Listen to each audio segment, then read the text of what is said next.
ജമ്മുകശ്മീരിലെ കിഷ്ത്വാറിൽ ഭീകരരുമായുള്ള ഏറ്റുമുട്ടലിനിടെ ജവാന് വീരമൃത്യു. മേഖലയിൽ ഏറ്റുമുട്ടൽ തുടരുകയാണ്. ഏറ്റുമുട്ടലിൽ 2 ഭീകരരെ സൈന്യം വധിച്ചിരുന്നു. PR അരവിന്ദ് വിശദാംശങ്ങൾ നൽകും. അരവിന്ദ്, എന്താണ് കിഷ്ത്വാറിൽ സംഭവിക്കുന്നത്?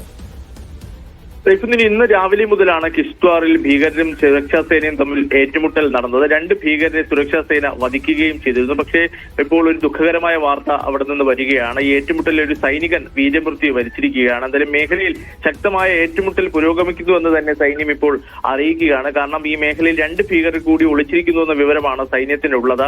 തുടർന്ന് ശക്തമായ പരിശോധനയും അതുപോലെ തന്നെ തിരച്ചിലും ഈ മേഖലയിൽ നടക്കുകയാണ്. ഇടയ്ക്ക് ഏറ്റുമുട്ടലുകളും ഉണ്ടാകുന്നുണ്ട്. കൂടുതൽ സുരക്ഷാ വിന്യാസം ഈ മേഖലയിലേക്ക് നടത്തിയിട്ടുണ്ട്. ഇന്ന് രാവിലെ ഭീകരർ ഒളിച്ചിരിക്കുന്നു എന്ന വിവരത്തിന്റെ അടിസ്ഥാനത്തിലാണ് ജമ്മു കാശ്മീർ പോലീസും അതുപോലെ തന്നെ കരസേനയും സംയുക്തമായി ഇവിടെ എത്തി പരിശോധന നടത്തിയത്. പരിശോധനയ്ക്കിടെ ഭീകരർ സൈന്യത്തിന് നേരെ വെടിയുതിർക്കുകയായിരുന്നു. പിന്നീട് ശക്തമായ തിരിച്ചടിയാണ് സൈന്യത്തിന്റെ ഭാഗത്തു നിന്നുണ്ടായത്.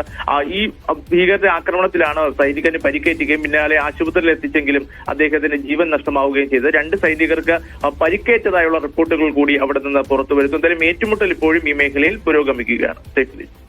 ശരി അരവിന്ദ്.